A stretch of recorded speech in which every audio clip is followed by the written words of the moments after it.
World cup இப்ப recent match India versus Pakistan, Richa Ghosh வந்து அந்த ஒரு இன்னிங்ஸ் ஆடுவாங்க. 30 ரன் தான் அடிச்சாங்க, ஆனா அவ்வளவு குவிக்கா அடிச்சாங்க. செம்ம அடி. ஆமா, ட்ரூ.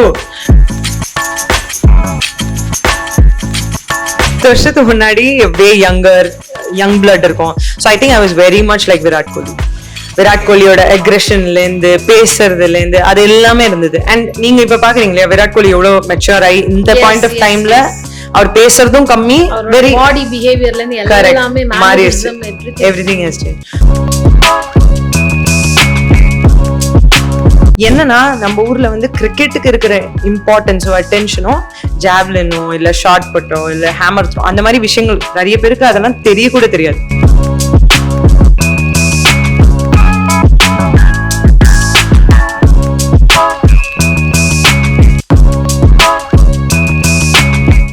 ஐபிஎன் தமிழ் நேயர்களுக்கு வணக்கம். Today we have an inspiring sport personality from the world of cricket. Cricket அப்படின்னாலே ஒரு ஜென்டில்மேன் கேம் அப்படிங்கிறத தாண்டி இன்னைக்கு விமன் கிரிக்கெட் வேர்ல்டு கப் நம்ம பார்த்துட்டு இருக்கோம். அந்த அளவுக்கு விமனோட பவர் எல்லா ஃபீல்டுலையும் வந்து ஒரு தனித்துவமா இருக்கு. அப்படிப்பட்ட ஒரு விமன் கிரிக்கெட் பிளேயர் தான் இன்னைக்கு சந்திக்க போறோம். Rashmika Badri Narayanan, welcome to the show. Thank you so much.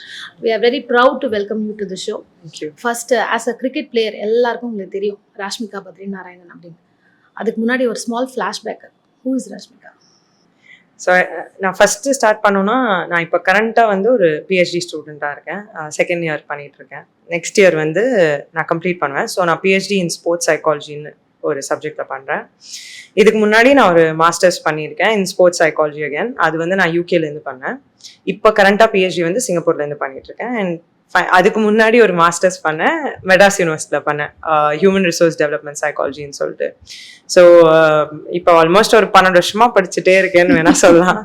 So அதுதான் பின்னாடி அதர் தென் கிரிக்கெட்டுன்னு பார்த்தா என்னோட படிப்பு சைடில் அது போயிட்டு இருக்கு. ஓகே, ஸோ இது வந்து படிப்பை பற்றி சொன்னீங்க. பட் இந்த கிரிக்கெட் அப்படிங்கிற ஒரு விஷயத்துக்குள்ளே வரத்துக்கு என்ன ஒரு தூண்டுதலாக இருந்தது? ஏன்னா நீங்கள் ஒரு 15 இயர்ஸ் பிஃபோர் நீங்கள் இதுக்குள்ளே வந்திருக்கீங்கன்னு கம்ப்ளீட்லி ஸ்டடீஸ்ன்னு இருக்கும். அதை தாண்டி வந்து எப்படி நீங்கள் இந்த ஒரு ஸ்போர்ட்குள்ளே நான் வருவேன், அதில் ப்ரூவ் பண்ணுவேன் அப்படின்னது what made you to inspire to do this? Actually நான் நிஜமா சொல்லணும்னா நான் கிரிக்கெட் ஒரு 10 இயர்ஸ் பேக் தான் ஆரம்பிச்சேன். ஃபர்ஸ்ட் எவர் டைம் நான் கிரிக்கெட் ஆடினதே 10 வருஷத்துக்கு முன்னாடி தான். பட் நான் 10 வயசா இருந்த போது நான் முதல்ல ஆடினது வந்து ட்ராக் அண்ட் ஃபீல்டு. ஸோ என்னோட ஸ்கூல் வந்து என்னை அதை என்கரேஜ் பண்ண வச்சது. என்னோட 5th and 7th வரைக்கும் நான் வந்து எல்லாமே பண்ணியிருந்தேன். 100 மீட்டர் 200 மீட்டர் எல்லாமே ட்ரை பண்ணேன். அந்த பாயிண்ட் ஆஃப் டைம்ல வந்து எனக்கு என்னோட கோச் வந்து சொன்னது வந்து, நீ ஈட்டி ரொம்ப நல்லா பண்ற, கரெக்ட் ஜாவ்லின். சோ நீ நல்லா பண்ற, உனக்கு வேணுமான்னு கேட்டாரு. உனக்கு இது பண்ணணுமா, உனக்கு இதை பர்சியூ பண்ணுமான்னு. அப்போ 7ஆவதுல 14 வயசு 12 13 வயசுல ஒண்ணுமே தெரியாது. அப்போ ஏதோ சரி நல்லா வருதுன்றாங்க, சரி பண்ணி பார்ப்போம், அப்படி ஆரம்பிச்ச விஷயம் அது. இன்னொரு பெரிய விஷயம் என்னன்னா, அது வந்து ஸ்கூலுக்குள்ளேயே எனக்கு கோச்சிங் கொடுத்தாங்க. ஸோ அந்த ஸ்கூலுக்குள்ள கொடுத்த போது என் அம்மா அப்பாக்கோ இல்லை எனக்கோ ரொம்ப ஈஸியா இருந்தது. நான் ஃபுல் டேல வந்து நான் வெறும் ஸ்கூலுக்கு போகணும், அவங்களே சொல்லி கொடுப்பாங்க, ஸ்கூல் படிப்பேன், வீட்டுக்கு வந்துடும், அவ்வளவுதான் கமிட்மெண்ட் டு ஸ்போர்ட்டா இருந்தது. பட் நான் 10 வயசுல அந்த விஷயத்த ஆரம்பிச்சேன். அதுக்கப்புறம் ஜாவ்லின் தான் ஃபர்ஸ்ட் பண்ணியிருந்தேன். ஸோ ஆல்மோஸ்ட் 7 வருஷம் வரைக்கும் ஜாவ்லின் பண்ணியிருந்தேன். And because of certain situations things change. அப்போதான் வந்து கிரிக்கெட் ஆரம்பிச்சது. ஸோ 19ல இருந்தா ஃபர்ஸ்ட் கிரிக்கெட் ஆரம்பிச்சேன். ஸோ இது உங்களோட கிரிக்கெட் ஜெர்னி ஸ்டார்டிங். பட் இப்போ ஜாவலின் அப்படின்னாலே நீரஜ் சோப்ரா அப்படிங்கிறது தான் நம்ம எல்லாருக்குமே தெரியும். He has represented India, gold medalist.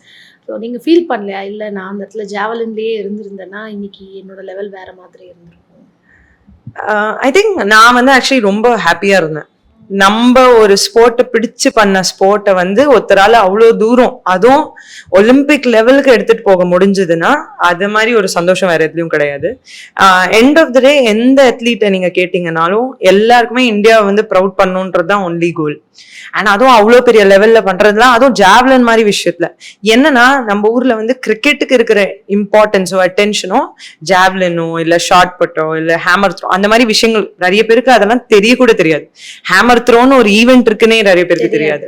So அப்படி இருக்கிற ஒரு ஈவெண்ட்ல ஒருத்தர் எடுத்துன்னு போனது ஐ was very proud first.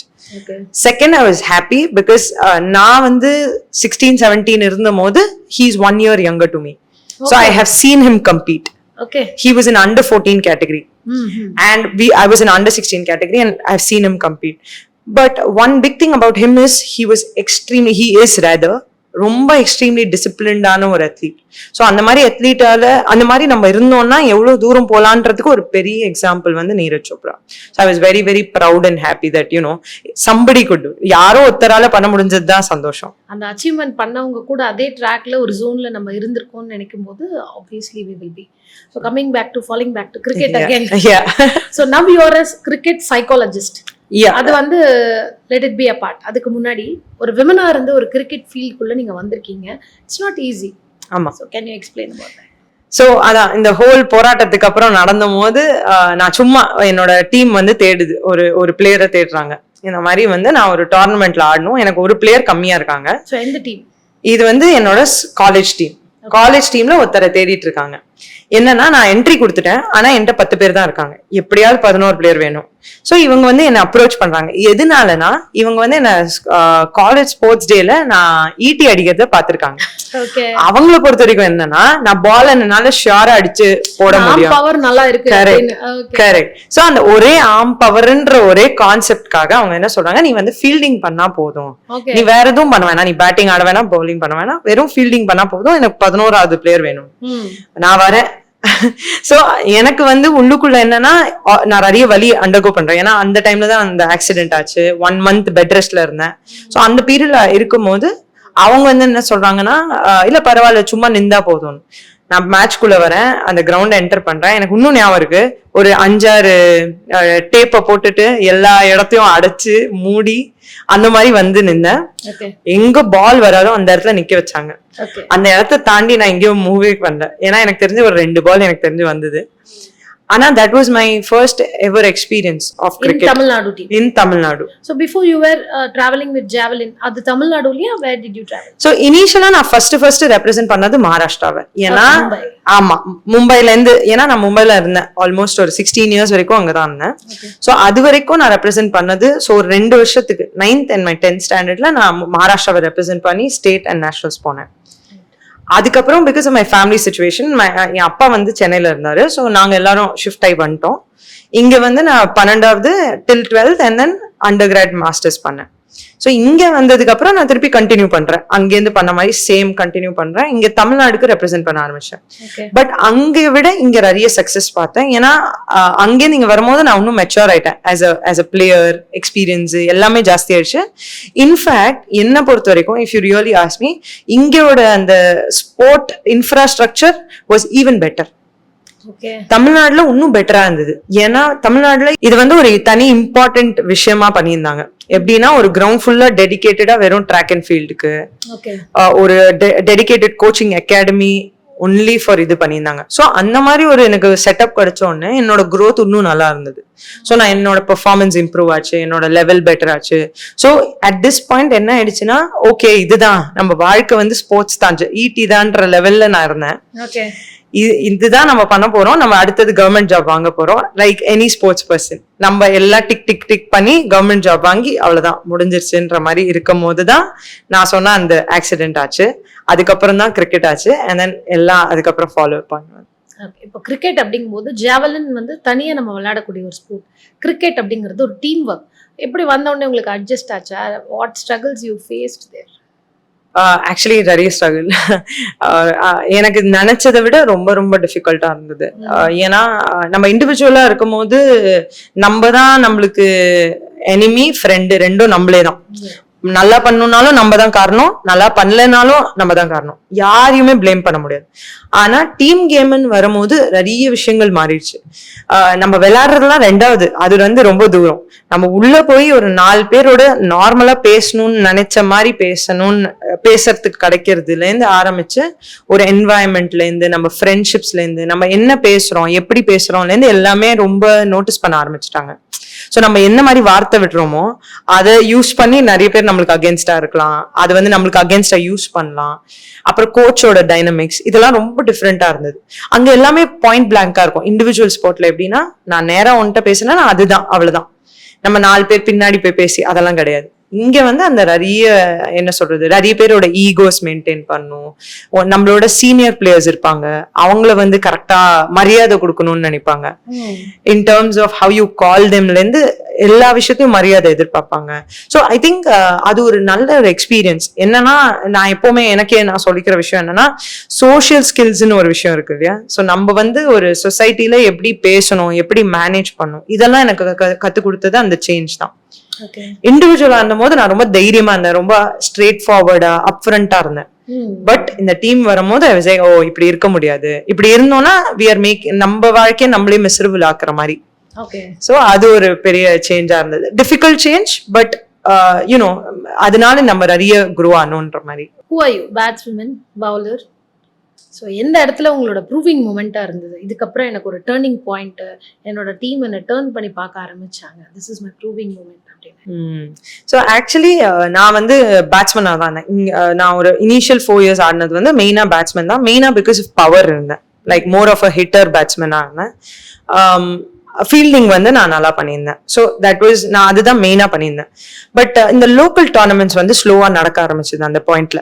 So local tournaments நடக்கும் போது என்ன ஆயிடுச்சு, நான் ஆட அங்க வந்து நான் நிறைய பெர்ஃபார்மன்ஸ் கொடுக்க ஆரம்பிச்சேன். ஸோ அங்க பெர்ஃபார்மன்ஸ் கொடுக்கும் போது அங்க நான் ஒரு டீமுக்கு கேப்டன் ஆனேன். நான் எந்த டீம்ல நான் ஃபர்ஸ்ட் என் காலேஜ் டீம் சொன்னேன் இல்லையா, அந்த டீமுக்கே நான் கேப்டன் ஆனேன். ஸோ when I was 22 நான் கேப்டன் பண்ணியிருந்தேன், 21, 22. அப்போ வந்து நான் என்ன ப்ரூவ் பண்ண முடிஞ்சதுன்னா, எனக்கு வந்து அறிவு இருக்கு, அதை பத்தி எனக்கு நாலேஜ் இருக்கு, எனக்கு புரிதல் இருக்கு, அண்ட் எனக்கு எபிலிட்டி இருக்கு டு மேக் ஷூர் தட் இந்த ஒரு 10 பேரை என்னால எடுத்துட்டு வின் பண்ண முடியும். ஸோ நாங்க ஒரு 2-3 சாம்பியன்ஷிப் வின் பண்ணோம், அதுல நான் ஸ்கோர் பண்ணேன். ஸோ அதுலதான் ஆக்சுவலி டேர்னிங் பாயிண்ட் எனக்கு லோக்கல் டோர்னமெண்ட்ல வந்தது. அண்ட் அப்பதான் எனக்கும் தெரிஞ்சது, ஓ நம்மளால ஆட முடியும் போல, நம்ம வந்து அப்படிதான் ஒண்ணும் இல்லை. ஸோ அதுதான் ஐ திங்க் டேர்னிங் பாயிண்ட்னு சொல்லணும், அதுதான் turning point. Okay, as a batswoman or batsman எப்படின்னா, what's your least score, what's your highest score அப்படின்னு சொல்லணும்? So least score obviously 0, -0 என்ன வேணா சொல்லு. Because I think இனிஷியலா வந்து நம்ம கிரிக்கெட் கத்துக்கும் போது ஒரு பெரிய லேர்னிங் வந்து என்னன்னா, எப்படி நம்ம வந்து நம்மளோட ஃபெயிலியர்ஸை அக்செப்ட் பண்றோம்ன்றதுதான் என்ன பொறுத்த வரைக்கும். அதுதான் most difficult and most important thing about cricket. அது வந்து எனக்கு எவ்ரி 0 ஹஸ் டாட் மீ. அந்த ஒரு ஃப்ரஸ்ட்ரேஷன் இருக்கும் தெரியுமா, நம்ம அவ்வளோ தூரம் வண்டி ஓட்டி போய் ரெட் ஹில்ஸ் வரைக்கும் போயிட்டு ஒரு ரன் கூட அடிக்காம திருப்பி வரும்போது ஒரு வேதனை வந்து teachers you something more then anybody can tell you. So அது ஒரு விஷயம்.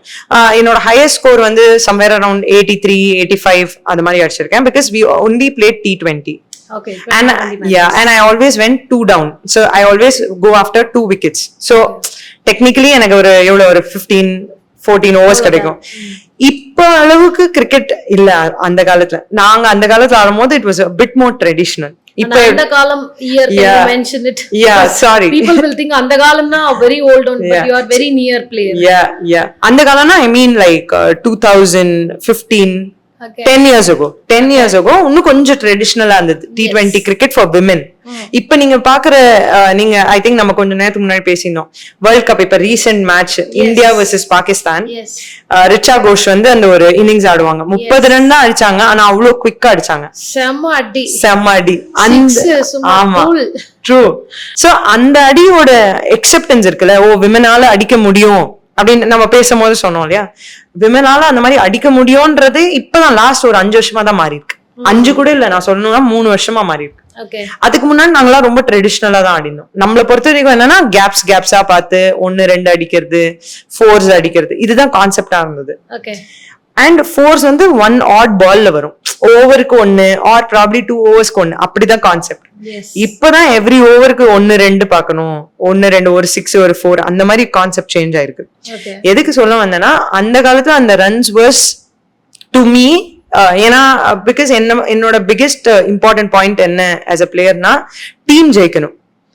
நம்ம ரன்ஸ் அடிக்கிறோமா இல்ல நம்ம எவ்வளவு விக்கெட் எடுக்கிறோமான்றது எனக்கு என்னைக்குமே இருந்ததும் கிடையாது. அது எதனாலன்னு எனக்கு தெரியல, but that's the kind of player I was.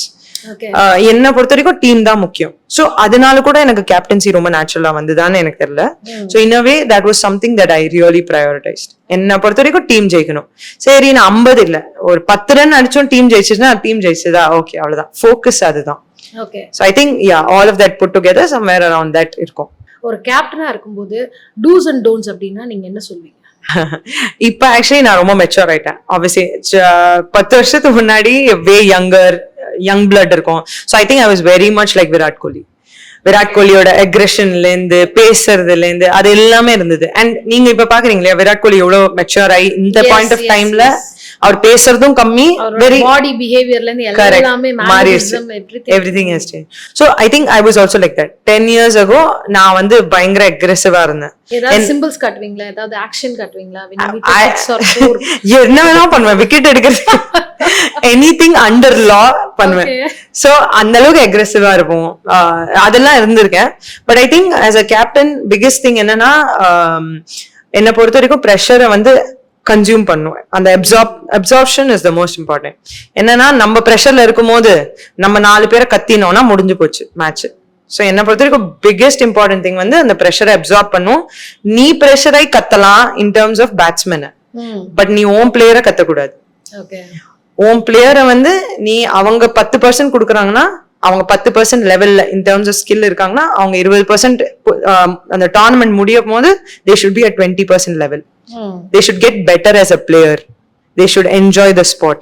இதெல்லாம் most important thing. And this was something I wanted to follow always. Mensல வந்து I think நான் கொஞ்சம் சின்ன வயசா இருந்த வரைக்கும் Dhoni. I think even Virat Kohli is someone that I feel